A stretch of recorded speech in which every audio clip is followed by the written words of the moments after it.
Blog Talk Radio. Something is not right with me. Something is not right with me. Something is not right with me. How was I supposed to know? Something is not right with me. Something is not right with me.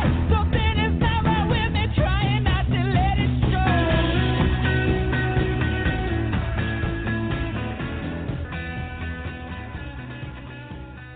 Hey everybody, Recruiting Animal here on February 28th, 2018.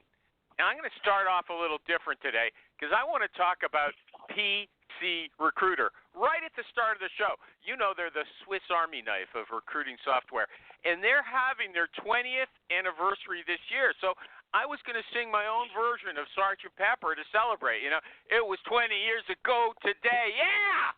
Martin Snyder taught the band to play. Oh!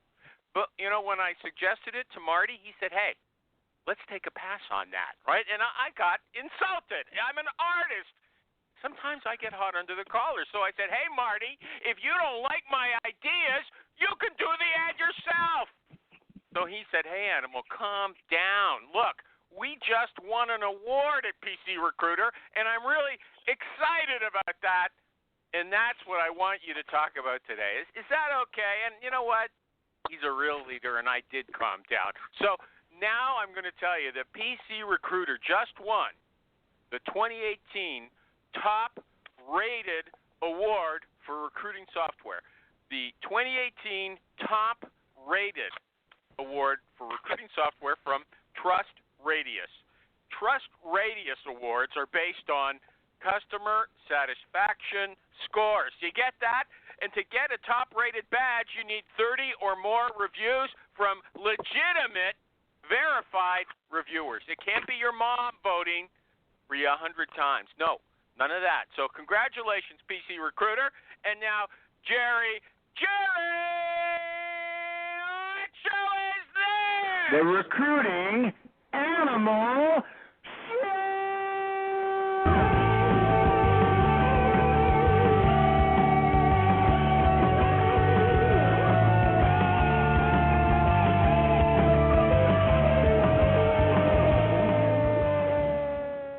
Thank you, Jerry.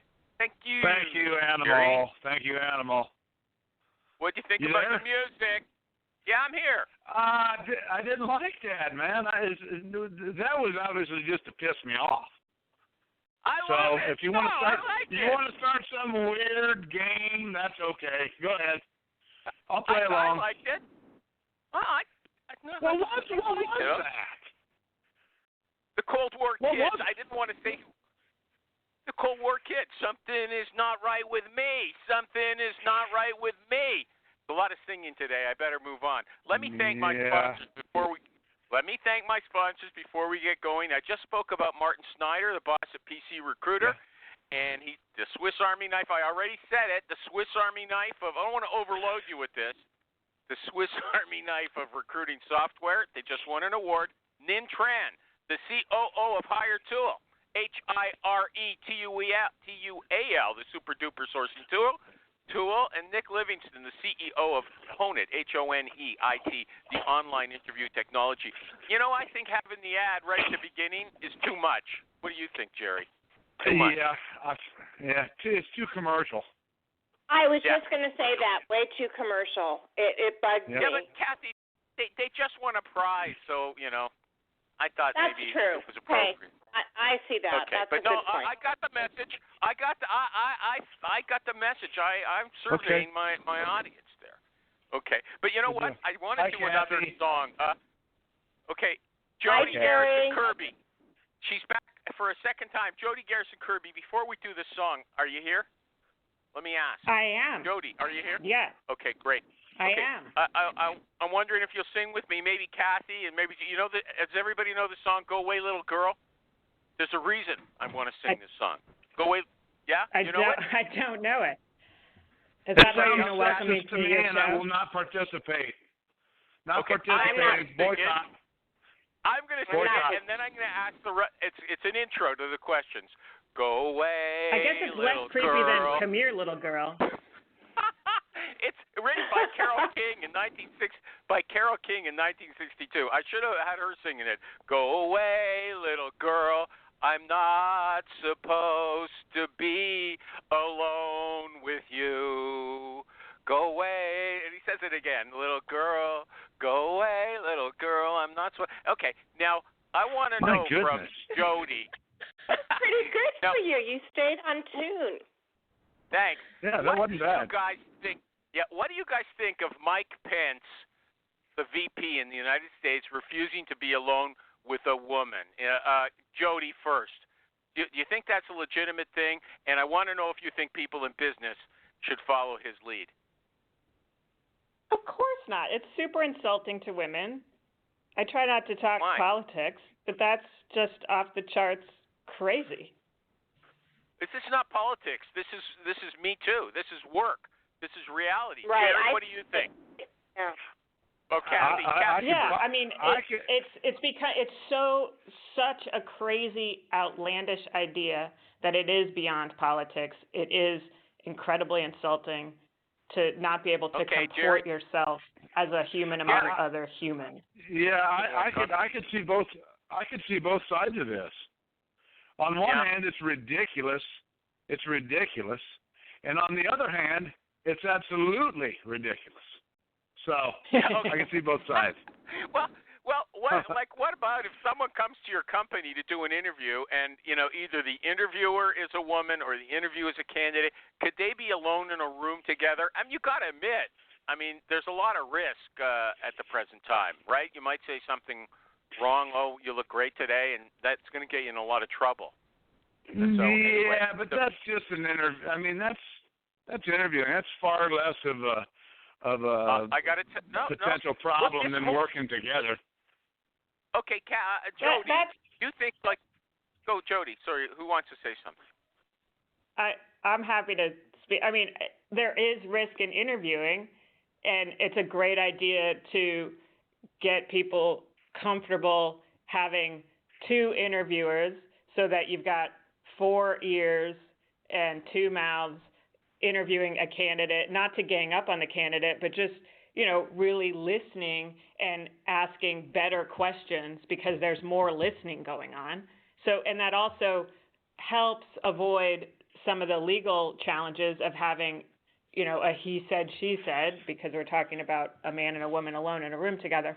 If an interviewer and an interviewee, if it goes off the rails and there's 2 interviewers and 1 interviewee, it's a little bit easier. But I think the quality of the interview is better anyway, so it's better for everybody. It's a better candidate experience.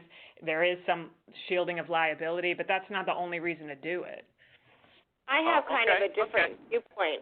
Go ahead. Animal. I have kind of a different viewpoint. Being female, I think that the Me Too movement is so freeing, but on the other hand, I think high-profile people are. I can understand why there might be some hesitancy about being alone with a female, and vice versa. I mean, I'm not. Females can say the same thing about a male in the room. Yeah, get it out. What's your point? Don't drag it out. She was making her point. That was the point. No, but like Kobe Bryant I think someone can what really went down something. in that hotel room. I get it. Yeah, I get your point. I can see that someone can say something and ruin someone's career forever, and it not be really investigated thoroughly and not be true. So, I want it to be fair for both sides, not just for the women. You see both sides, and it's inconsequential. But I have a list. It was published on, I can't remember which, so I think it was Courts at Work, and there's a list of taboo behaviors. I'm wondering if recruiters now, if you're a third-party recruiter or you're just an internal recruiter dealing with a hiring manager, if you should run through a list to make sure these things are not going on in this department. And I'll give you that you're not allowed to ask about a coworker's social life. You can't ask about their social life. That is taboo. You can't talk about somebody's sex life. If you might wonder about somebody. I might talk with Jerry about some third party. That is taboo. That's not allowed. You can't comment on someone's appearance. You can't tell sexual stories or sexual jokes. No touching, of course, or cornering somebody or standing close to them or brushing up to them, right? No flirting, no dating. We have to make sure that all these things are not going on. Jodie, is that right or wrong? Should we go the extra mile and say, look, Mr. or Ms. Hiring Manager, I want to run through this list with you and make sure that never happens in your department. Or you can tell me if there's a red flag. Jodie, should we deal with that issue so intensely? I think there's a lot of other important things to get to, and I think hopefully companies have a code of ethics, a culture that supports proper best behaviors. Is there an issue? Is there not a culture that supports, men and women and equality and, people just treating each other with respect in the workplace? Then, yes, maybe it needs to be highlighted if we're, realizing through employee relations that there's a challenge. I mean, there's always... Okay, so what you're saying is forget about it until there's actually a problem reported, right? No, I'm not saying forget about it. I'm saying, generally on a, cultural basis, there's, employees are watching, videos, they're sitting down with their managers, they're having small discussions, they're having affinity group discussions, they're having lunch and learns, they're having, all these trainings and signing of policies, and it's coming at them in a bunch of different ways in terms of bringing their best selves to work, and what is their development as an individual to advance in the company, okay, but also hold on. I want to finish this. Company off the rails, then maybe we need to deal with it one-on-one with our hiring managers. Otherwise, the culture should take care of itself. Am I not coming through, or are you talking over me? I want to know if I'm a third-party recruiter. If I'm a third-party recruiter, I'm not in there. I'm not in the company, okay? I'm not in there. I don't know what kind of education programs you're having or what kind of propaganda you're forcing people to listen to while they're eating lunch, okay? So don't I have to check on that and say, hey, Ms. Hiring Manager, I want to know what your, what situation is there with, I don't know, sexual problems. That's. Oh God, I'm not getting a straight. I'm not getting a straight answer from anybody. Anybody else? Last shot. Should a third-party recruiter ask? I'm opening up all the lines. Should a third-party recruiter ask a hiring manager about the Me Too situation? No. No, absolutely not. Hell no. No. Who's that? I agree. Jerry? Okay. Me, Fine. and that's my full answer.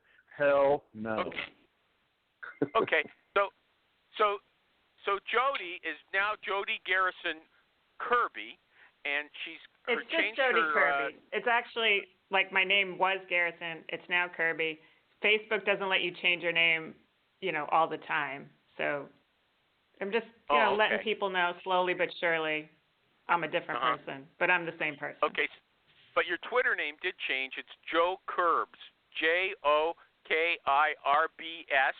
Now, I would have taken BS out of there. I don't want BS in my name, and it just would have been. You always have the best feedback on my Twitter names. I should have checked with you before I changed it. But Kirbs is like a nickname, so is Joe. Yeah, so it's like two nicknames together. But you're right. Joker. Now it says then it would be Joker. I like that. I like Joker. That would have been good. So your title. My initials are actually JK.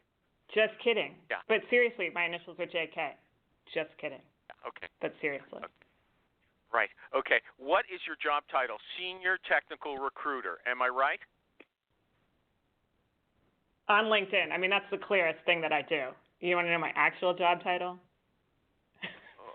No. I'm a Senior Technical Recruiter. Let's just leave it at that. Jerry's very good at asking what you do. Jerry, you want to ask her what she does, and then we can really get into the show. Yeah. Okay. Jodie, what do you do? I'm a recruiter. What do you do? There you see?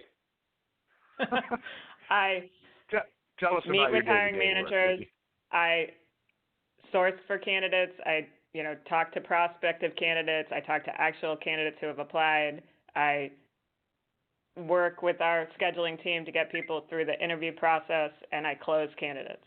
So so that they Are you an accept our internal offers. recruiter then? You're corporate? Yes. I'm corporate for a wonderful company called ARM. Yeah, you shouldn't What give do your they do? company name just in case it goes south. Go ahead. Tell them. Got to put the shout out. I'm an internal recruiter. Okay. Yeah. What do you think she's on You this want show to know for? what they do. Okay, what do they do? Yeah, what does ARM do? ARM is a systems company, and we make technology to make things smarter and more connected. Internet of Things great. technologies? Yeah, Internet of Things. Some Yeah, of it is Internet of Look, Things. I got to move on. Enough of an intro. Okay. You know, you waste question. most of the first part of the show with your stupid sexual hang-ups, and we're finally actually talking about what this young lady does, and you cut us off. Don't tell me those are. I was that's trying. front Going page. down the tubes, man. That's front page news. Okay, I just read this in the paper. What's the proper way to sneeze at an interview? If you're in an interview and you have to sneeze, how do you do it? No Kleenex around. No handkerchiefs. What do you do? Projectile. I go with the elbow. Go with the elbow. Yeah, Chicken wing. That's it. She's got it. She wins. You sneeze into your elbow. And that, I didn't know about that. It prevents all the spray. Excuse me first, and then sneeze into your elbow. Yeah. She's right. There you go. Yeah, I didn't know that. For the Okay. extra credit points. Okay, Thank you. here's another one. I once went to a Neil Young concert, and the opening act, believe it or not, were these two brothers who were comedians, and they were hilarious. There's a place in North Ontario. Yeah, right. I know where that place is. And their whole act was about the guy was going to his girlfriend's parents' home for dinner for the first time, and he went to the washroom for a bowel move. Okay. And the We're going toilet, there? and the toilet didn't work properly. And for the rest of the act, he was trying to work it out. Sorry, it was so funny. If a candidate goes to an interview and he goes to use your washroom and it doesn't work, what's he gonna do? Man. Why is that so hysterical? I don't know. He's They a were really boy. funny. He likes toilet talk. They I were think really a funny. candidate should What- just move what should on a candidate and do let in that? the facilities, let somebody has else anyone in the ever wondered about? organization put that facilities ticket in for them. Just move on. What? Unless it's like a small Move on? company, and then maybe they should flag it. Just depends What? on what class of lease space you have, really. I guess. I just see it. For me, that's the end of the interview. I mean, especially if it's a medium-sized company. Yeah. Hey, I bet IBS it is has a real happened. thing. You know, we're not going to discriminate against people's health issues at the interview I or wasn't any talking time, about right? I wasn't talking about irritable bowel syndrome. What, Jerry? You don't know. I You don't asked know a few what's going friends on to with listen to this candidates. show, and I shouldn't have today. Talk about going down the tubes, literally. Yes. That is a real issue. Okay, fine. Do you do exit interviews? You're in a position where you could do them. Do you do exit interviews No, I and then don't use do the exit information? interviews. I'm talent Use the acquisition, information. not talent bye-bye. Pardon me? I'm talent acquisition, not talent bye-bye. Animal does not understand the difference there. You might have to spell it out for him a little bit. I help people come She into the doesn't fire organization. people. She doesn't say goodbye to them. HR does. I don't even onboard them, Okay. honestly. That's another team. Right. I'm a recruiter. Do they feed you information that you use when you're recruiting a replacement for that position? Oh, yeah, sure. I mean, Can you give an example? the hiring manager. Well, so, like when you do your kickoff, even if you're an external, you're like, why is this position open? I mean, sometimes as an internal recruiter, I have a little bit more information, but I want to understand from the hiring manager what does he or she feel like the position is open, and tell me more about that. Yeah, but I thought as an internal recruiter, you can actually get, get it from the horse's mouth, from the person who's leaving. We on the outside never get access to, at least not usually, to that person. But We that's get not it a more primary. rolled up. Okay. Because you want them to really speak their mind, right? So they're not going to like directly say, well, so and so said this, that, and the other. It's Why not? Because I think if they felt like their exact words were going to be fed to the recruiter and back exactly to that team, it's a very, very small world in the recruiting high technical work that we do. And, you really want to encourage those people to speak their mind. So that feedback is rolled up and shared with the people team in a more, confidential basis. It's not shared one-on-one. Like when he left, he said X, Y, and Z. They're not going to tell me that. They're not going to tell the manager that. But what they're going to do is like if there's issues or if there's specific things, they're going to work confidentially, employee relations-wise, development-wise. Okay. We don't. You know what? On an you as-needed point. basis. Don't extend it. Don't make me stop you and then try to talk over me. Okay? If you just Sometimes make your I don't point know how briefly, quickly you're going to grasp we don't on. have to. This is not corporate talk here. We are real people. We don't have to talk endlessly about one thing. Okay, just hold on. Okay, Let's move all right. Got it. Yeah. Okay. What would you do if a hiring manager... I won't disabuse my stakeholders. But what would you do if a hiring manager only wanted to communicate with you by email for alleged productivity reasons? Go by their cube. Is that they work And if they were in a different design center, I would probably work with somebody to, I would just hound them, text them, call them. I don't know. Just maybe really? It would work. Okay, you wouldn't say. It. You wouldn't say, look, ma'am, I prioritize my job orders, ABC, and lack of good communication channels is going to make your search a C. It's your choice. Which is it going to be? You don't confront them. I might not downgrade it. I mean, it might work depending on how well of an email communicator they were. It might work, but it probably wouldn't. But I might give them the benefit of the doubt until I found it lacking. I would, work. We would not be able to do our initial intake with them, so we'd have some challenges right there. So I would try and reframe their expectations in my intake. Okay, but it sounds like you're willing to become pretty confrontational with that person. Am I right? With the hiring manager? Not confrontational. It's just, it wouldn't work as well. My experience says it probably wouldn't work as well. So I'd want to bring that expertise in as soon as possible. And, if they were dead set on it, I'd give it a try, let it play its course, and then reassess. Okay. Will you extend an offer to a candidate before you know that he or she is going to be accepting it for sure? What by offer? What do you mean exactly? Like the written offer? Like will I hand it? Jerry, like in Jerry, our process? Can you explain to her what we're talking about? I just want to laugh at the question. None of us know if an offer is going to be accepted. No, none of us know if an offer is going to be accepted. Now, there is one recruiter who will only extend 100% sure things. I don't know if you know him. I know. He's out there. But everybody else, we're just kind of doing the best we can and hoping that they're going to be accepted. Come on, man. You know that, animal. You want to ask what their expectations are early in the process and kind of begin to understand why they're talking with you, why they're taking all this time, why they're preparing, all that stuff. You guys know this.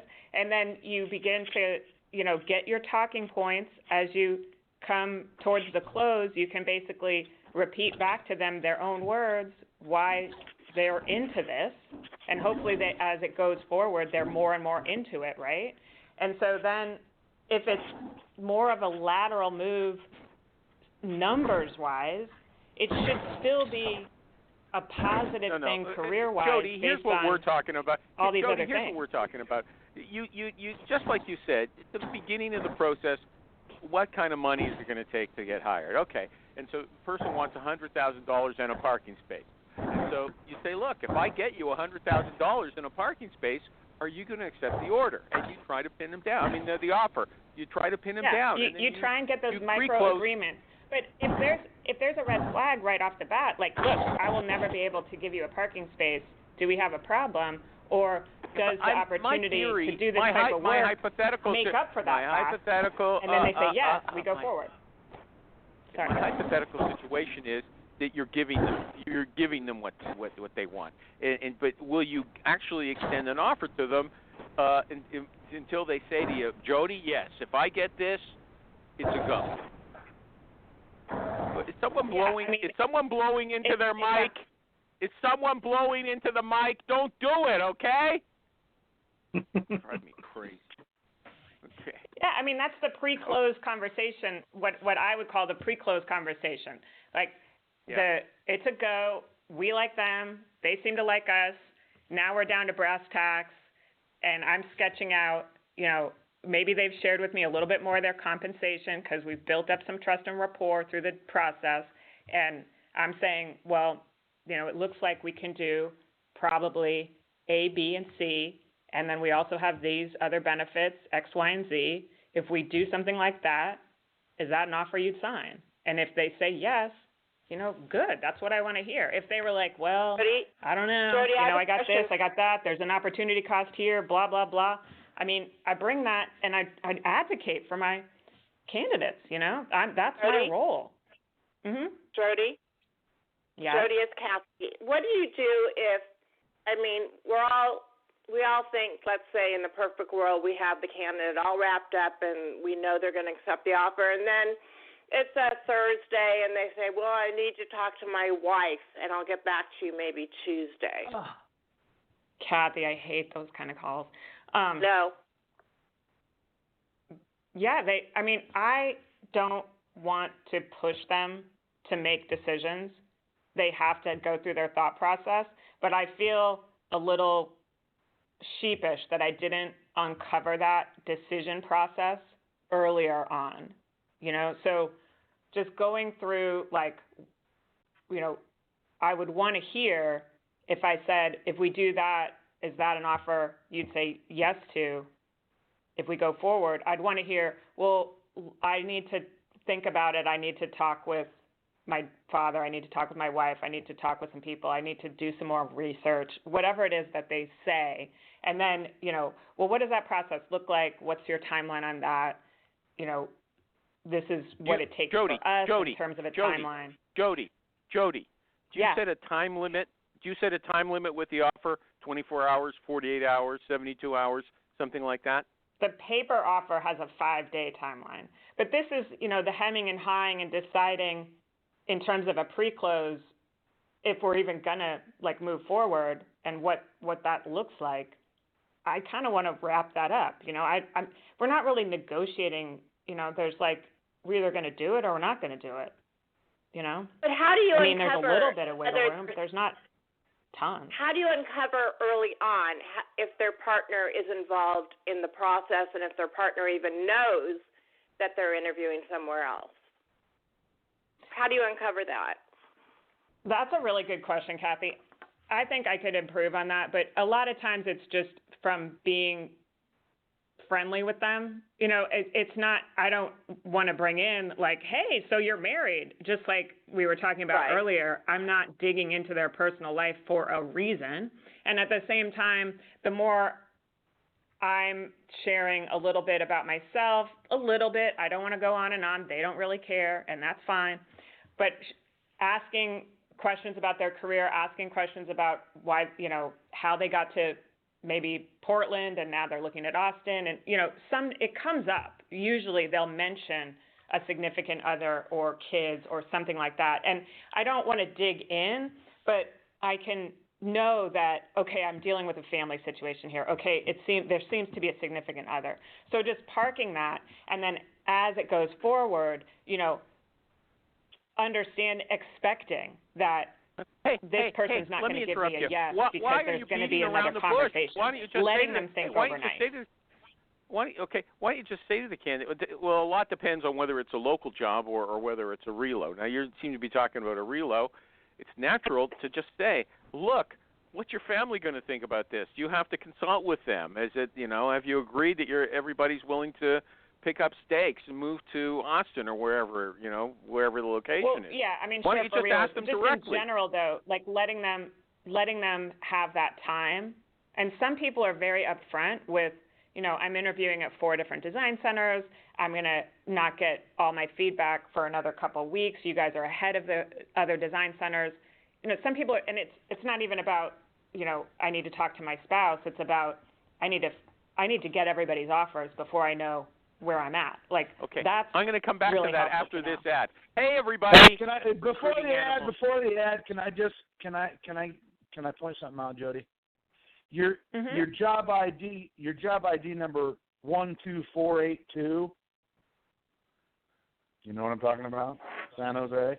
Are you looking on LinkedIn? Like my bazillion roles on LinkedIn that aren't really mine?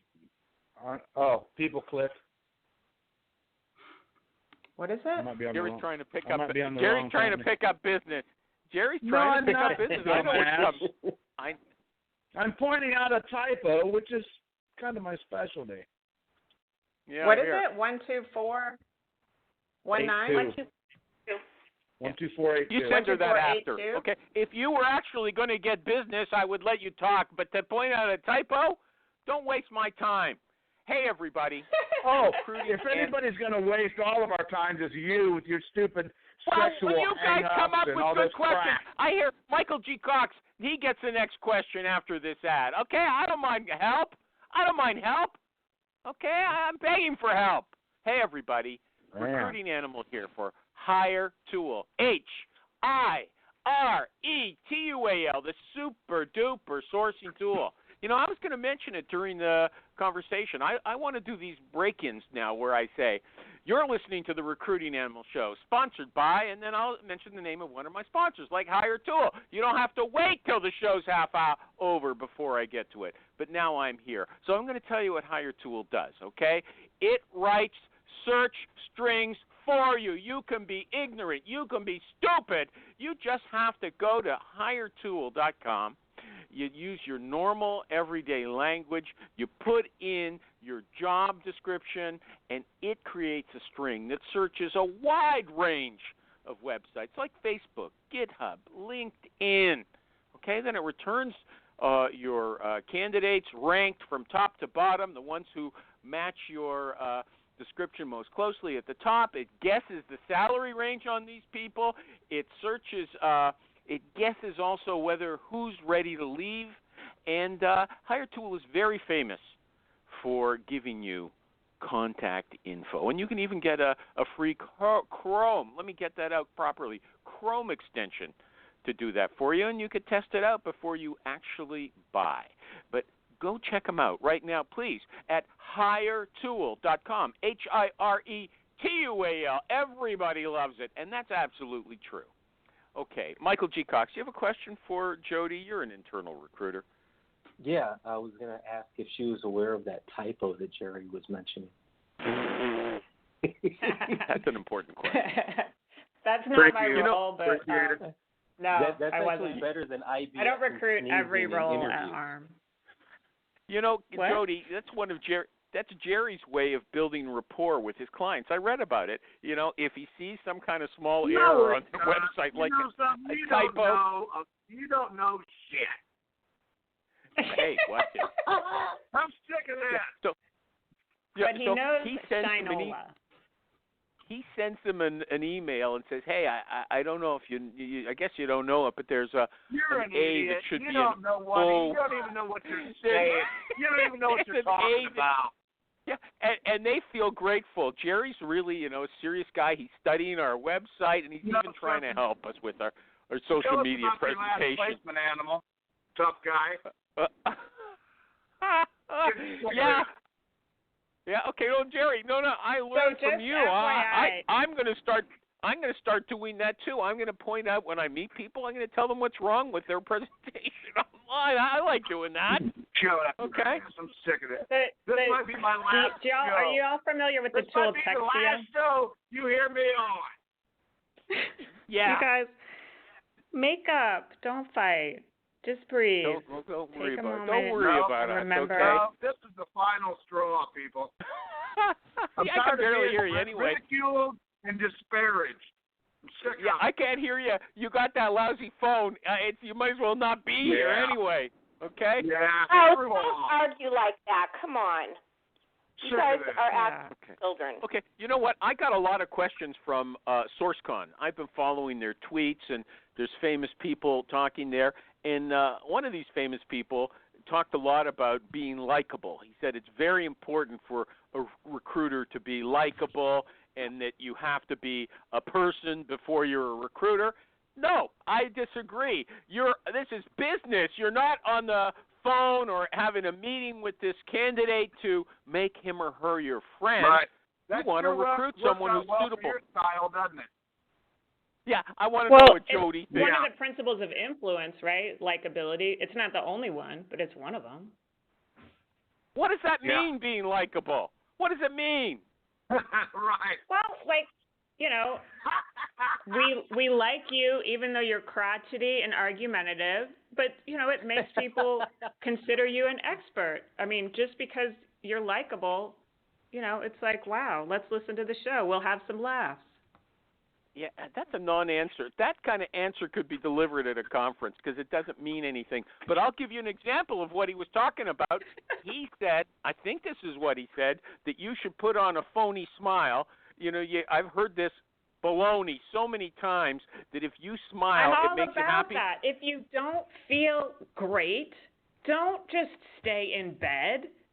Put on some happy music. Type into YouTube happy songs.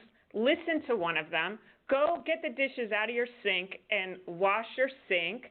Go do a load of laundry. Start the vacuum cleaner. Pick up the phone and call a candidate. Do a little bit of work or something. You will start feeling better. Fake a smile. All of a sudden, you will have endorphins running around your body because we are physical animals. Fake smiles. Those fake smiles. It won't be a fake smile forever. It's just if you're frowning and laying in bed waiting to feel better, you're never going to feel better. You're going off on a tangent. I'm talking about those fake smiles. No, they don't work. No, that was they don't work. That was for you. Tips for shut-ins. There you go. Yeah. That's for you. Yeah, okay. Anyway, I just thought that was stupid. You don't want to hold on. I'll ask the expert. Michael G. Cox, do you believe in this fake smile stuff? Michael G. Cox. No. No. And when you meet somebody, do you put on a fake smile for them? You know, one of those frozen smiles like the politicians have when they get on TV? No. You know, they're saying something awful, but they've got this smile on their face. I hate that. Animal, that doesn't make you likable. I gotta ask you, Animal, why is it that you naturally assume that when you meet somebody you wouldn't be smiling? I am genuinely interested and enthused to meet people. I know it's the worst thing in your life, and you're pissed off that you're even there, and that you can't see smiling as anything natural, but for a lot of us, we do smile when we meet people. We do. Right. Yeah, okay. I mean, I like I've met hearing Jerry, about and he candidates' was career smiling stories. and just a joy to be around. So there. That was my experience when I met him. Hello. I like what I do. I like being a recruiter. Go ahead. Maybe Animal, more people need help with fake smiles. Hello. What? Animal, this is Who's there? Martin Snyder here. Can you hear me? Yeah. Hey, Marty. There you go. Congratulations. Hi, Jerry. Hi, Animal. Fantastic show today. So, likability is an important factor in influence, but it's not the only factor. And in fact, there's other aspects of influence. So if you're not likable, that can be effective. I don't know if any of you have ever done any dating or et cetera, but if you approach somebody and actually appear dislikable, it can actually increase your perception of authority. And authority is another influence Only if you're a guy.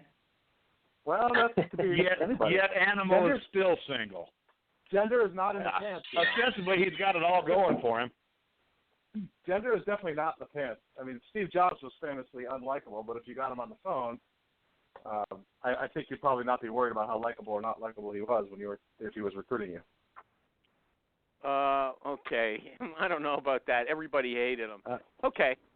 Thank you, Well, Marty. I mean, Congratulations on the that. point that he's making, with I generally agree with. There's to be a really good recruiter or hiring manager, it's all about influencing, and that's really, likability is Here's one what he was factor. saying. You don't Here's have to what be Marty their buddy, was saying. I'll say likable it better pal. and louder.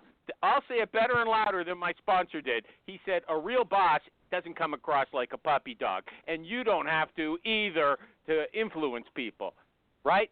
That's correct. Right, what because he was saying. there's reciprocity, there's being consistent, there's authority, knowing what the heck's going on. That really helps. Jodie, you've read Dr. Caldone's book, I see. Yeah, I mean, whatever. All you got to do to speak at a conference I think it's a good thing for recruiters to know about. All you have to do to speak at a conference is read a book, because no one else has, and present the ideas in the book, and you could be a conference. I believe that's true from reading the tweets. But you know what? Since I've got Marty here, Marty, do you want to do your second ad with me? Because I did it a little differently today. I saw you were complaining about my regular ad, so I believe you. We need a little fresh air here, and I copied one of your videos with all the customers saying how much they love you, and I was just going to play that. But now that you're here, is there something that you would like to tell us about PC Recruiter? From the horse's mouth, 20 years of service to the recruiting business. Go ahead. Nice and loud. We hit our 20th anniversary last Friday. And so the core concepts of PC Recruiter are still hitting just as hard as they ever did. They still work well. The latest thing we have that we're releasing now is a much more elaborate email campaign feature. So that it's basically to replace a constant contact or something like that that's built into your PC Recruiter cost. It saves you some money on email service. That includes analytics, bounce management, tracking of opens and responses, et cetera, et cetera. So you get a lot of capability now built into the PC Recruiter account that wasn't there previously. And that's what we've been working on recently. We've got a lot coming this year. If there's one or two big reasons someone should consider PC Recruiter who isn't using it now, what are those two reasons? Almost every recruiting system that's ever been designed keys off of either the job record or the person record. Very rarely, I've never seen another one that keys off the organization record like PC Recruiter does. And in the end, that's the best model for a recruiting database because the jobs connect to the organizations, the people connect to the organizations. When you're marketing, before you have individuals in mind, you're dealing with entities. And in any sales or recruiting database, how to treat entities and people, sometimes as entities and sometimes as people, is a very tricky proposition. So in a lot of systems, if somebody's a candidate, they can't be a contact, or they can't be a reference, or they can't be a hiring authority. In PC Recruiter, they can be all that. It's always in relation to a job or a transaction. And so the underlying data model. Let me ask you one more question. No, let me ask you one more question. How come on the recruiting groups every week people are saying, "What ATS should I be using?" Don't they have them already? Make this snappy, okay? Sure. There's never going to be one ATS vendor because it's just like there's never going to be one law firm or one accounting firm. We all have the know-how, but it's really what's important is the know-who and the know-why, and everybody's got a different set of needs, and companies respond differently to each set of needs and each process. So one system's always going to be better at one thing, the other system's always going to be better at one thing, and if anybody owns a house or a car, you know that if you trade it in or sell it, you're just trading one set of problems for another set of problems, which is just, it's a fact of life. So it's a switch business right now. That's some advertisement. That's some advertisement. No, you shouldn't talk like that. I got to go back to my guest. PCRecruiter.net. PCRecruiter.net. Martin Snyder, SNYDER. He's all over social media if you want to talk to him. You can hear that he's a friendly, modest guy. Okay? I could hear his fake smile coming through. Yeah. I don't know. Anyway, he's quite jolly in his picture. It's the last straw. I'm with Jerry. I don't know if I can take it anymore. Yeah. Okay. Jodie, you ready? You hear it? This is from ToolSourceCon. 75% of IT 75%. This is the question, Alex, for 100. Okay, 75% of IT professionals are open to opportunities. So why are so many recruiters not getting 75% response rates with their recruiting emails? I think probably we're not recruiting IT professionals. What does that even mean? What? That's this one is of from those SourceCon. non-stats. It means something. Information technology guys, techies, the kind of people you recruit. I understand what IT stands for. I'm just saying, like, okay, do we have that many IT roles? Like, IT is just this huge bucket that's so huge, it's irrelevant. Let's just say any roles. It doesn't have to be IT, okay? But that's where the survey said that 75% of these guys are open to opportunities. Let's say that's everybody. How come people are getting low rate? I can dump this question. You don't like this question, do you? When you say that's everybody, it's just not true, animal. I mean, if I wanted to fill a job with everybody, I'd be doing great. But I'm not looking to fill that. My job post doesn't say, "Hey, everybody, this role's for you." My hiring manager wants to speak with everybody. It's not like that, you know. Great answer. Great answer. Great answer. I don't understand a word she said. Okay, here's another thing they said. Okay, no job title. Then let me explain what she said for people. Well, Jerry, why don't you pick up the phone? Get off the speakerphone. I can barely hear you. It sounds like you're at the end of a tunnel. I'm done. It's over. Bye, everybody. I'll miss you, Jerry. Okay. Yeah, she'll miss you. Yeah. Look, here's another person said, a speaker said, no job title in the email. Do you believe that? Don't put the job title in the email, the recruiting email. Depends Jodie, on how bad your job title is, I guess. You know, don't put like job opportunity, blah, blah, blah. You know, you may want to refer to the team and the type of work, just depending on where you are. Like I usually will just want to get the person interested in engaging with me. That's all I'm looking for. In order to do that, most hardware or software engineers want to know a little bit about what the heck I want to talk to them about. So what do maybe you put I don't in use the subject the line? specific job title, but something. Give us something we can take away. What do you put in the subject line? Want to chat? 5 minutes. CPU design, CPU performance. Thinking of ARM. 5 minutes of your time, something like that. 2 minutes of your time? Question mark. And what's your response rate? Depending on maybe congrats on 5 years. Is it time to look around? When was the last time you checked the market? I mean, just depends on their profile, right? Like what makes sense for that person? Where might they be in their career trajectory? What might be in their head? Take a guess. Maybe I'm wrong, but maybe I'm right. Like the other, there's also news going on in our industry, right? Are they going to go through yet another acquisition? Maybe ping them about that, So it just really is candidate and news dependent and company dependent. Use your brain and then make it somewhat specific for the person you're targeting. I'm sure they're talking about that at SourceCon. That's not new news, but it takes a little bit of time to do it. But we can do it as recruiters. We can all do it. How much research time do you spend on a candidate before you send out an email in order to put things in the proper context? Hashtag navel gazing. If you're spending more than 5 minutes thinking about what you're going to say, you've spent too long. Look at their profile. You're already current on the news. Put it together and send it. Yes, we need to think about it, but we don't need to think about it too much. How long is your email, the body of the email? My first email, super short. It's like, a couple lines, 3 lines. What do they say? Just like what you just told us? Yeah, like, this might be your situation. This is my possible opportunity. Just a one-liner. This is the call to action. Boom, boom, boom. And do you send it to somebody's work email or only their home email or personal email? Because of ARM, we really focus on home emails, not work emails. So you won't send it because you don't want to appear to be a raider. Is that what you're saying? Yes, that's what I'm saying.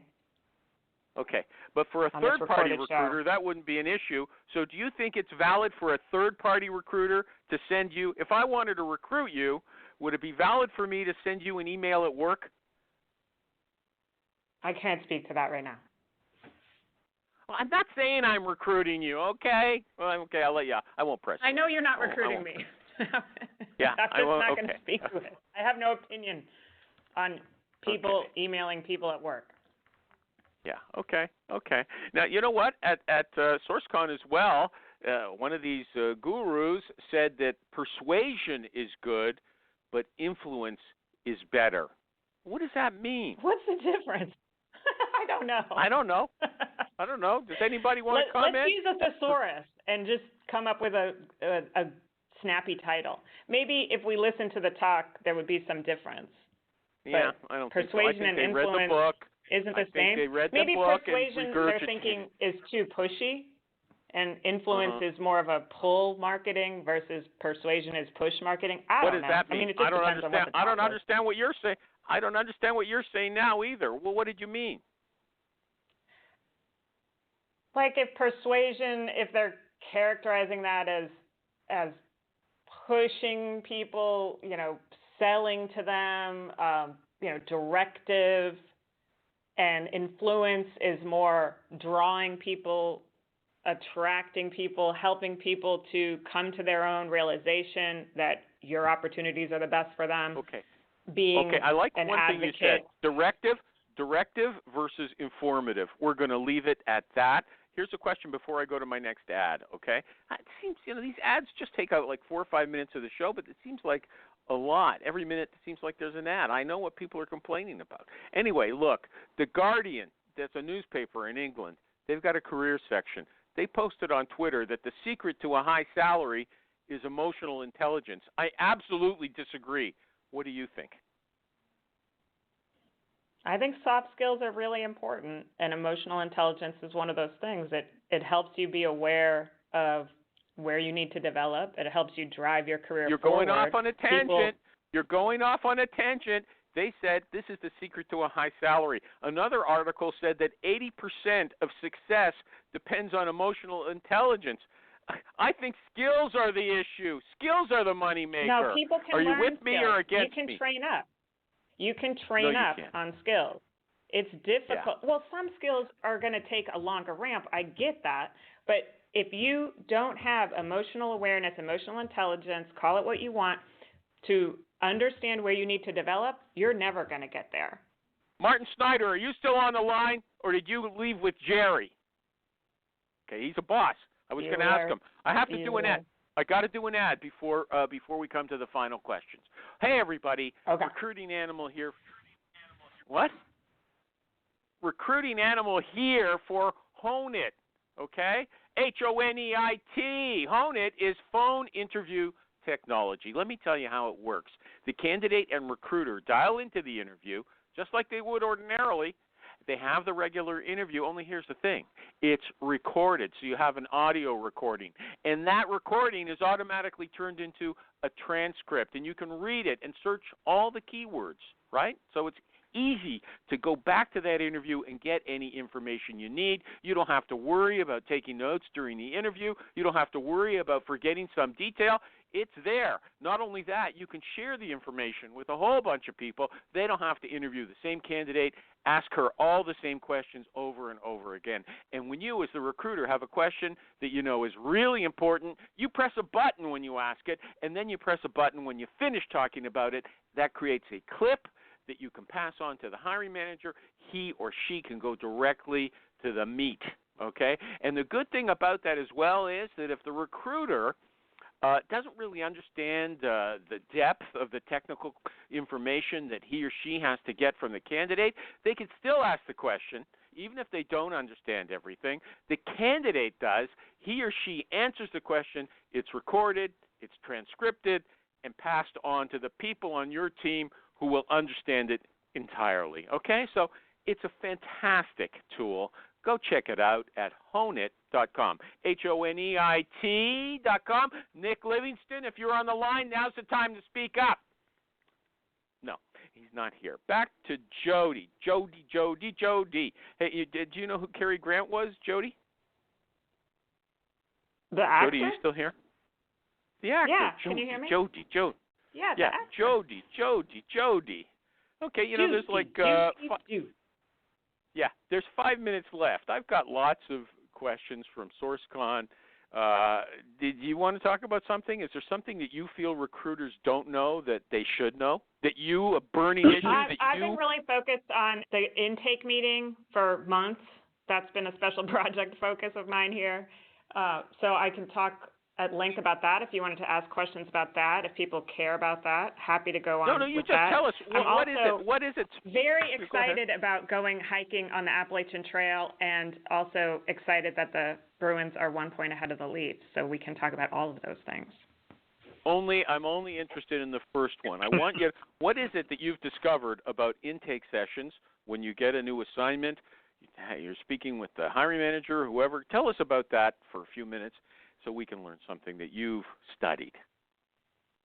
That I've studied. Well, I think it's not rocket science here in recruiting, but really setting the tone at the beginning and making sure that there's a comment about expectations and time in that meeting to discuss what the person you're working with, the hiring manager, if it's an external agency, I think it's even more important to really talk through that. But even internally, I think sometimes we assume everyone knows the process and everyone understands the expectations that all parties have when they're working on the recruiting project.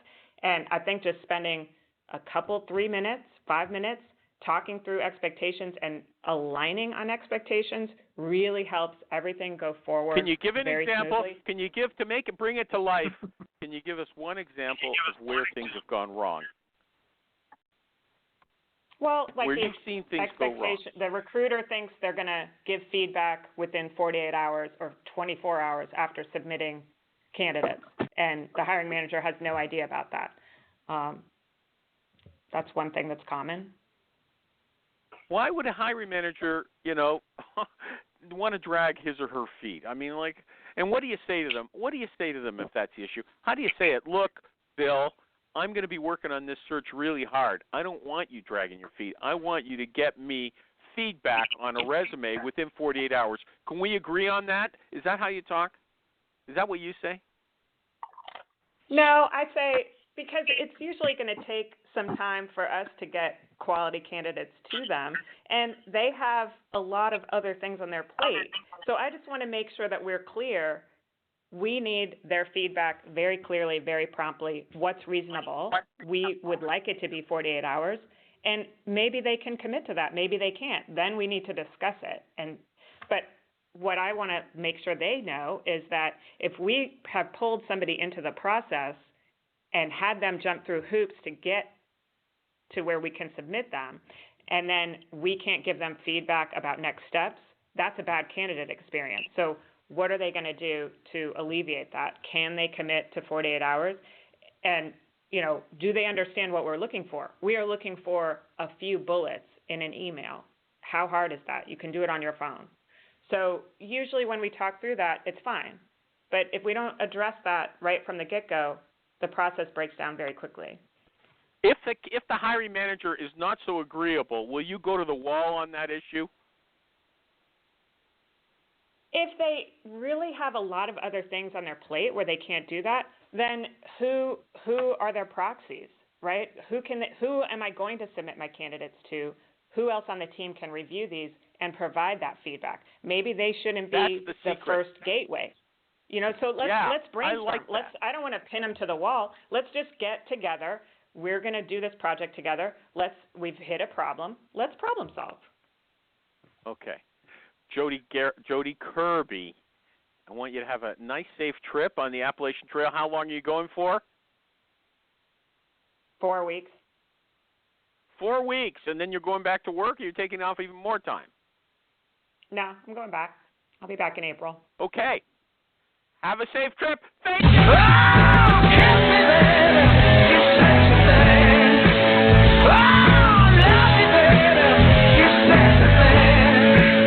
Come on, touch me, baby. without hesitation, you should go with PC Recruiter. And I have done that. I looked at every single tool that's out there, I think, that's known to man, as far as from an executive search standpoint, permanent placement. PC Recruiter, Main Sequence Technologies have been there helping people like us, understanding our game, understanding how we work, understanding our workflow on how this business is done. They can try everybody else and take a look, but PC Recruiter is the benchmark. PCR is...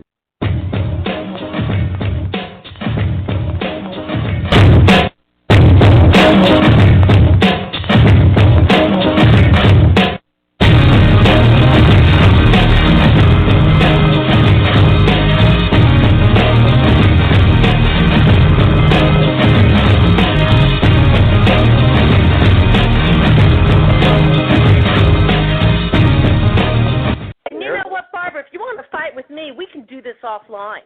But we're not doing it on this show. If you want to take it personal, feel free. I'll take you on. I will take you on. We're not even talking about you at all. We're talking about animals. So if you want to take it personal, feel free. I'm not even personally attacking you. I'm not taking it personal. Quit screaming, you little baby. I'm not Does anybody have any? Nobody Does anybody have any Everybody Jello? has to talk over you all the time. So yeah, I have to raise my voice. Oh, you're so full of yourself. Grow up. Jello. Now let people talk. Let people talk. Wah, wah, wah.